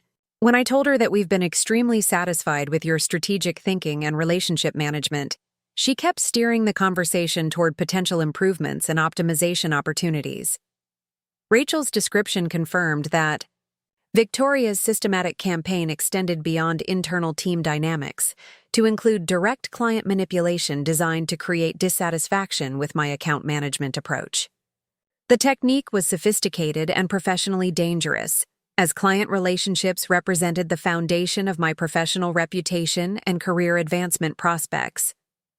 Rachel, I appreciate you sharing this information with me, I replied, careful to maintain professional composure despite my growing anger about Victoria's methods. The changes to our account management structure are designed to provide enhanced strategic support, but I want to ensure that they don't disrupt the collaborative relationship we've built over the past 3 years. That's exactly what concerns me, Rachel continued. Our relationship with you has been one of our most successful vendor partnerships. Your strategic insights have been instrumental in our growth trajectory, and your account management approach has made working with Pinnacle consistently productive and professionally rewarding. Any changes that would reduce your involvement in our strategic planning and project coordination would be problematic for us. The conversation continued for another 20 minutes, with Rachel providing additional details about Victoria's client audits and their potential impact on established account relationships. By the time we concluded our discussion, I had a clear understanding that Victoria's sabotage extended far beyond internal workplace politics to include systematic efforts to undermine client confidence in my professional capabilities. More significantly, Rachel's call had provided me with something I hadn't previously possessed: external validation of my professional competence and client relationship effectiveness. While Victoria's internal campaign had been designed to isolate me and create doubt about my strategic capabilities, my actual clients remained satisfied with my work and concerned about potential changes that might reduce my involvement in their accounts. That evening, I made a decision that would prove pivotal in the coming weeks. Rather than waiting passively for Victoria's systematic campaign to reach its inevitable conclusion, I would begin developing proactive strategies to protect my professional reputation and explore alternative career opportunities that might provide better long-term prospects than trying to survive in an increasingly hostile workplace environment. The first step was documenting the systematic nature of Victoria's professional sabotage with sufficient detail and evidence to support any future legal or professional action that might become necessary. I began compiling records of our meetings, team member reports about Victoria's interviews, client feedback about her strategic audits, and performance data that contradicted her selective interpretations of my account management effectiveness. The second step was reaching out to my professional network within Austin's creative community to explore potential opportunities with other agencies or consulting arrangements that might provide alternatives to continuing my career at Pinnacle under Victoria's increasingly hostile leadership. The conversations were preliminary and exploratory, but they provided reassurance that my professional reputation within the broader industry remained strong despite Victoria's internal campaign. The third step was preparing for the inevitable confrontation with David Chen that would follow Victoria's presentation of her findings and recommendations. I needed to be ready to present my own perspective on the situation with supporting evidence and concrete examples of how Victoria's approach was actually damaging client relationships and team morale rather than enhancing them. As I worked late, into the evening on these preparations, I felt a mixture of professional determination and personal anger that was unlike anything I had experienced during my career. Victoria's systematic sabotage had awakened something in me that went beyond typical workplace frustration, to include a deeper recognition of how sophisticated manipulation could undermine even the most dedicated and competent professionals. The weekend provided time to further develop my defensive strategy and explore proactive alternatives to what was beginning to feel like an impossible workplace situation. However, it also provided time to reflect on the broader implications of Victoria's behavior and the systemic problems it revealed about workplace dynamics, gender relationships, and the ways that professional competence could be systematically undermined through corporate manipulation. By Sunday evening, I had reached a conclusion that would define my approach to the coming week and potentially determine my professional future. Rather than fighting Victoria's systematic campaign through traditional workplace channels that she had already compromised, I would begin implementing a more comprehensive strategy that leveraged my client relationships, professional network, and documented evidence of her sabotage to create alternative opportunities while simultaneously exposing the destructive nature of her leadership approach. The battle for my professional survival was about to begin in earnest, and I was finally ready to fight back with the same level of strategic sophistication that Victoria had been using to undermine my career. The stakes had never been higher, but for the first time since Victoria's arrival at Pinnacle, I felt like I had a realistic chance of not just surviving her systematic attack, but ultimately prevailing in ways that she had never anticipated. Monday morning arrived with the kind of crisp winter clarity that seemed to mirror my newfound determination to confront Victoria's sabotage directly, rather than hoping for organizational justice through traditional channels that she had already corrupted. The time for defensive reactions and diplomatic responses had passed. The systematic nature of Victoria's campaign required an equally strategic and comprehensive response that would expose her methods while protecting my professional future. The transformation began the moment I walked into my office that Monday, morning with a briefcase containing 3 months of meticulously documented evidence and a plan that would systematically dismantle Victoria's carefully constructed narrative. While she was preparing to present her fabricated assessment to David Chen, I was implementing a counter-strategy that would expose her manipulation while simultaneously establishing my independence from Pinnacle's increasingly toxic environment. My first action was placing a call to Harrison & Associates, Austin's premier employment law firm, to schedule an immediate consultation about workplace sabotage and constructive dismissal. The documentation I had compiled over the weekend painted a clear picture of systematic professional undermining that extended far beyond normal workplace politics into potentially actionable territory. However, legal recourse was only one component of my comprehensive response plan. The second call went to Jennifer Walsh in Human Resources, requesting an urgent meeting to discuss what I described as serious concerns about workplace harassment and professional retaliation. While Victoria had been careful to keep her sabotage within technically professional boundaries, the systematic nature of her campaign and its impact on my working conditions created grounds for formal complaint that would require corporate investigation regardless of the ultimate legal implications. The third and most crucial call was to Marcus Rivera, who had observed Victoria's transformation of Pinnacle's collaborative culture with growing concern over the past several weeks. Marcus's creative leadership role gave him visibility into team dynamics and client relationships that made him an invaluable ally in documenting the destructive impact of Victoria's management approach. "Emma, I've been hoping you would reach out," Marcus said when I explained my request for a confidential meeting. "What Victoria is doing to this company goes way beyond individual professional conflicts. She's systematically destroying the culture that made Pinnacle successful, and it's affecting everyone's ability to do their best work." Our meeting that afternoon provided crucial validation and additional evidence of Victoria's systematic destruction of Pinnacle's collaborative environment.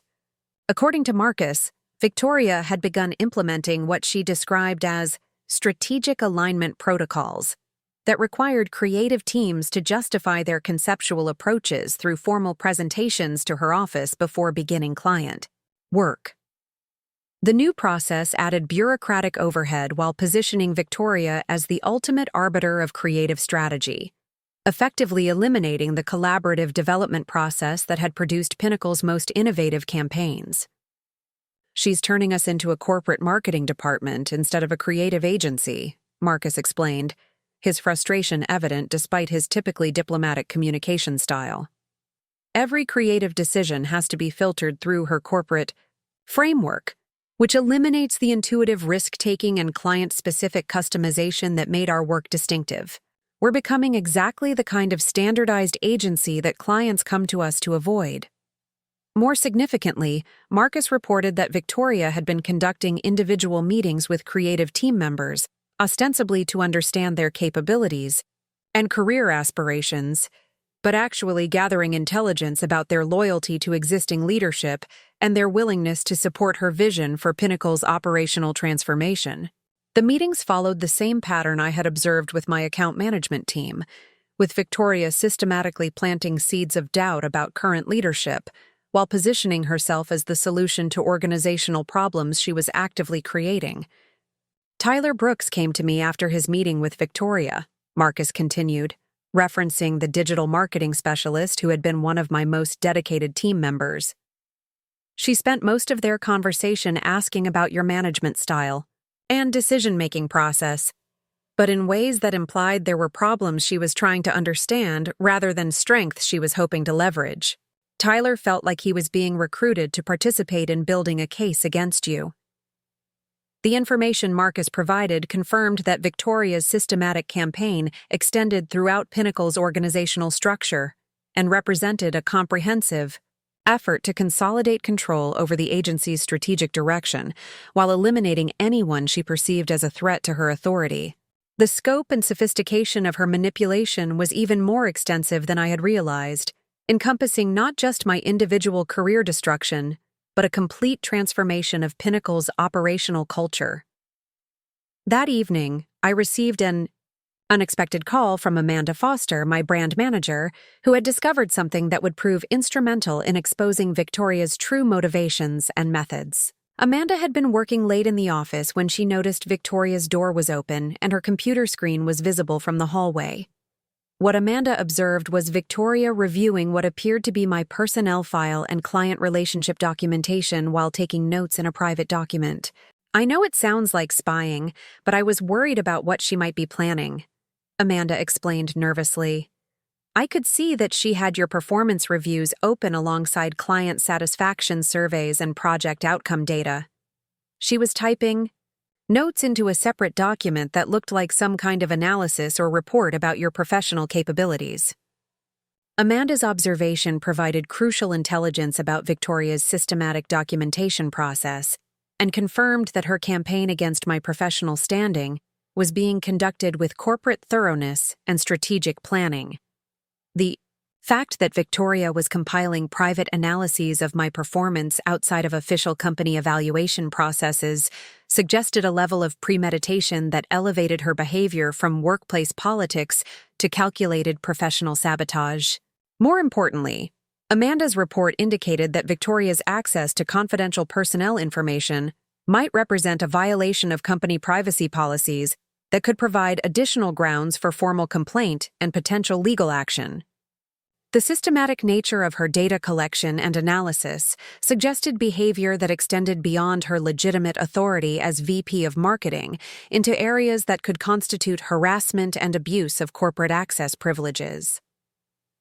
The breakthrough that would ultimately determine the outcome of my conflict with Victoria came through my relationship with Rachel Kim at Nexus Media Group.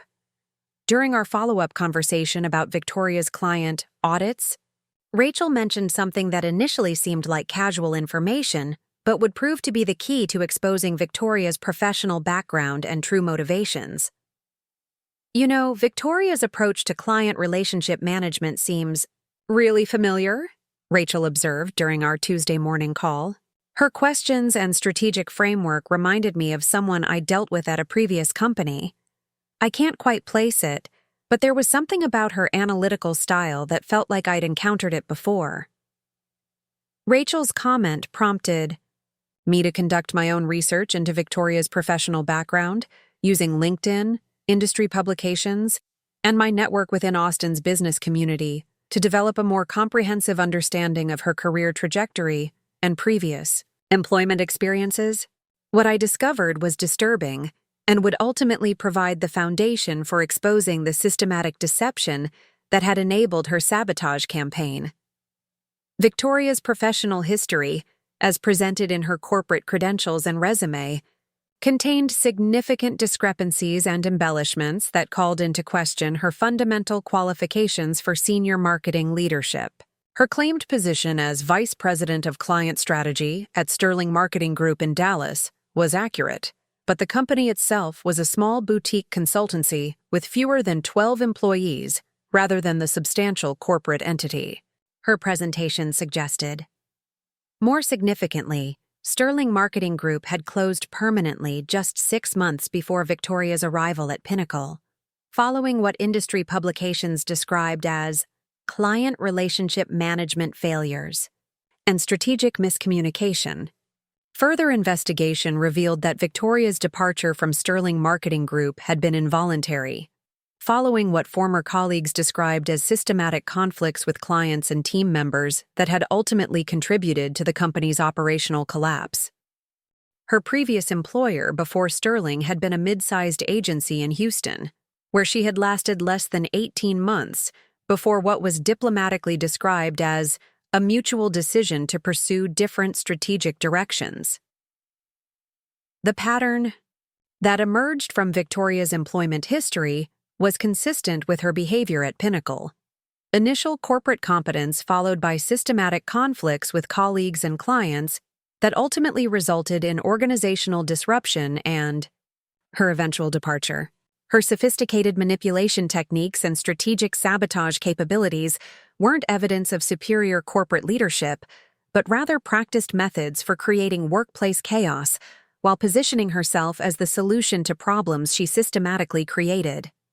Most significantly, I discovered that Victoria had been terminated from her position before Sterling Marketing Group for what internal sources described as inappropriate competitive behavior toward female colleagues and systematic undermining of established client relationships. The description matched her approach at Pinnacle with disturbing precision, suggesting a consistent pattern of professional behavior that extended far beyond individual personality conflicts into systematic workplace toxicity. Armed with this intelligence about Victoria's deceptive professional background and documented history of workplace disruption, I scheduled meetings with both David Chen and the senior partners at Harrison & Associates to present comprehensive evidence of systematic professional sabotage and recommend immediate action to protect both my individual career and Pinnacle's organizational integrity. The meeting with David took place on Thursday morning in his office, with Victoria notably absent despite her previous schedule to present her assessment findings that same day. David's expression as I began presenting my documentation suggested that he had already begun recognizing problems with Victoria's approach and was prepared to consider evidence that contradicted her systematic narrative about organizational dysfunction and leadership inadequacy. David, what I'm about to show you represents 3 months of systematic professional sabotage disguised as strategic enhancement. I began, opening my briefcase and arranging the documented evidence across his conference table. Victoria Sterling has been conducting a deliberate campaign to undermine my professional standing while consolidating control over client relationships and strategic decision-making through methods that constitute workplace harassment and potential fraud. The presentation I delivered over the following hour was the most important professional communication of my career, combining documented evidence of Victoria's manipulation with research into her deceptive background and analysis of her systematic impact on Pinnacle's client relationships and team morale. The evidence was overwhelming and irrefutable, painting a clear picture of calculated workplace toxicity that extended far beyond individual conflicts into organizational sabotage. David's response evolved from initial skepticism to growing concern, to obvious anger as the scope and sophistication of Victoria's deception became apparent. The documentation I provided included recorded examples of her systematic distortion of my professional contributions, testimony from team members about her manipulative interview techniques, client feedback about her inappropriate relationship, audits, and evidence of her unauthorized access to personnel information for private analysis and strategic planning. Emma, this is far more serious than workplace personality conflicts or management style differences, David said as he reviewed the evidence. If your documentation is accurate, Victoria has been engaging in systematic deception about her qualifications, fraudulent representation of her professional background, and deliberate sabotage of established client relationships. This isn't just grounds for termination. This is potential legal liability for the agency. The conversation that followed resulted in David authorizing an immediate investigation into Victoria's conduct and background, suspension of her authority over client relationships and personnel decisions, and implementation of protective measures to prevent further damage to affected accounts and team members. More significantly, David committed to full transparency about the investigation findings and appropriate remedial action to restore organizational trust and operational effectiveness.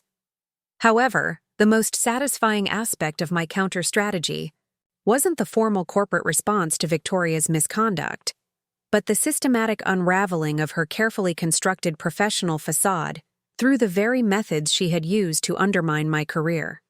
While David was conducting his internal investigation, I was implementing a comprehensive plan to expose Victoria's deception throughout Austin's creative community and ensure that her systematic toxicity wouldn't simply migrate to another unsuspecting organization. The first component involved reaching out to former colleagues at Sterling Marketing Group and her previous employers to document her consistent pattern of workplace disruption and client relationship damage. The information I gathered painted a disturbing picture of serial professional misconduct that had been masked by corporate confidentiality agreements and diplomatic reference policies that allowed toxic employees to continue their destructive behavior at new organizations. The second component involved systematic documentation of Victoria's impact on Pinnacle's client relationships, team morale, and operational effectiveness, creating a comprehensive record that would prevent similar incidents in the future while also providing evidence for potential legal action if Victoria attempted to retaliate or spread false information about the circumstances of her departure. The third and most crucial component involved leveraging my established relationships within Austin's business community to ensure that Victoria's deceptive background and systematic workplace toxicity became widely known among potential employers, clients, and professional networks. The goal wasn't vindictive gossip, but rather protective information sharing that would prevent other professionals from experiencing the systematic sabotage I had endured. The formal resolution came the following Monday when David called an emergency meeting to announce Victoria's immediate termination for what he described as fundamental violations of professional ethics, fraudulent misrepresentation of qualifications, and systematic disruption of client relationships and team operations. The announcement was delivered with corporate diplomacy, but left no doubt about the seriousness of Victoria's misconduct or the agency's commitment to restoring operational integrity. Victoria Sterling's employment with Pinnacle Creative Solutions has been terminated effective immediately, David announced to the assembled staff. We have discovered significant discrepancies in her professional background and serious concerns about her approach to client relationship management and team leadership. Emma Thompson will be resuming full authority over account management and strategic client relationships, with additional resources and support to address any disruption that may have occurred during this transition period. The response from team members was immediate relief mixed with validation of concerns that had been building for months but had seemed impossible to address through normal channels. Tyler Brooks approached me after the meeting to apologize for his participation in Victoria's information gathering and to express gratitude that the systematic manipulation had finally been exposed and addressed. I knew something wasn't right about those interviews, but Victoria made it seem like legitimate management evaluation, Tyler explained. When she kept asking leading questions about potential problems with your leadership style, I should have realized she was building a case rather than conducting objective assessment. I'm sorry I got pulled into her manipulation without recognizing what was happening. Similar conversations with other team members revealed the comprehensive scope of Victoria's systematic campaign and the relief that followed its exposure. Amanda Foster, Marcus Rivera, and other colleagues shared their own experiences with Victoria's manipulative techniques and expressed amazement at the sophistication of her professional deception. More significantly, the resolution of Victoria's systematic sabotage opened opportunities for enhanced client relationships and strategic collaboration that had been impossible under her restrictive and competitive management approach. Rachel Kim at Nexus Media Group called to express enthusiasm about returning to our previous collaborative framework and to share her relief that the artificial tensions Victoria had created could finally be addressed and resolved. Emma, working with you has always been one of our most productive professional relationships, Rachel said during our celebration call. Victoria's attempts to create problems where none existed were obviously motivated by personal agenda rather than client service. We're excited to get back to the strategic collaboration that has been so valuable for our growth trajectory. The weeks that followed Victoria's departure were marked by renewed energy and collaborative enthusiasm throughout Pinnacle's team and client relationships. The removal of her systematic toxicity allowed the creative and strategic innovation that had always characterized the agency's culture to flourish once again, while also providing valuable lessons about recognizing and addressing sophisticated workplace manipulation before it could cause permanent damage.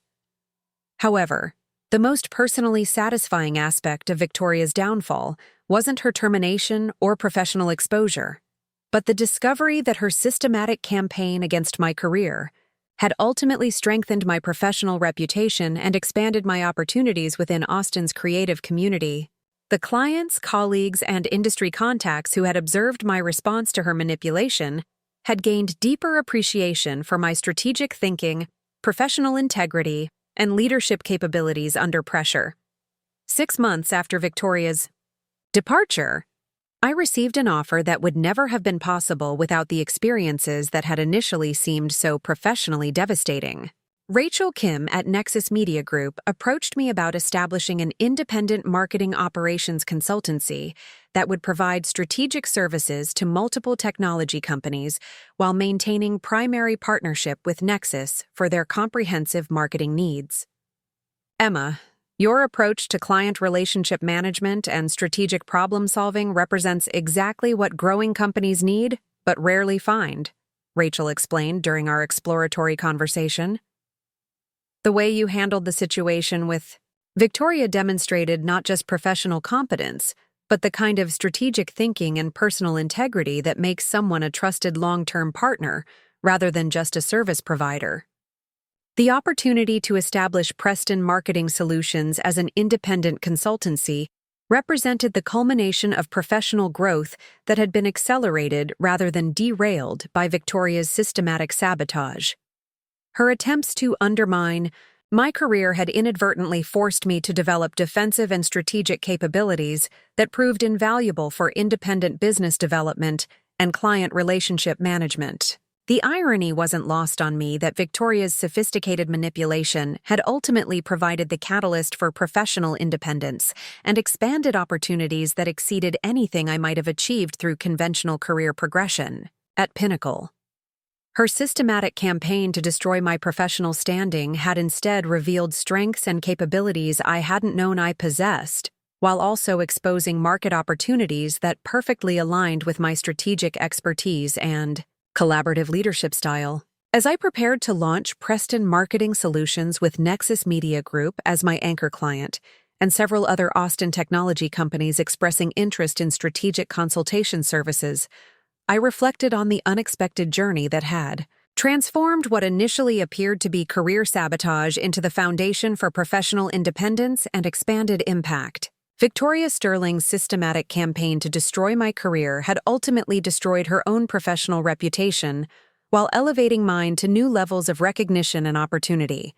Her sophisticated manipulation techniques had been exposed and documented, ensuring that future employers and colleagues would be protected from similar experiences. Most importantly, her attempts to eliminate what she perceived as competitive threat had instead confirmed my strategic capabilities and leadership potential in ways that no conventional professional development could have achieved. The final chapter in Victoria's professional downfall came 8 months later, when I learned through Austin's business community that she had relocated to Phoenix after being unable to secure comparable employment in Texas following the exposure of her systematic workplace toxicity and fraudulent professional background. The comprehensive documentation of her misconduct at Pinnacle had circulated through professional networks, effectively ending her career in marketing leadership and serving as a cautionary tale about the ultimate consequences of systematic workplace sabotage. Meanwhile, Preston Marketing Solutions had grown beyond my initial projections, with a client roster that included some of Austin's most innovative technology companies and a reputation for strategic insight and collaborative problem-solving that attracted new business through consistent referrals and word-of-mouth recommendations.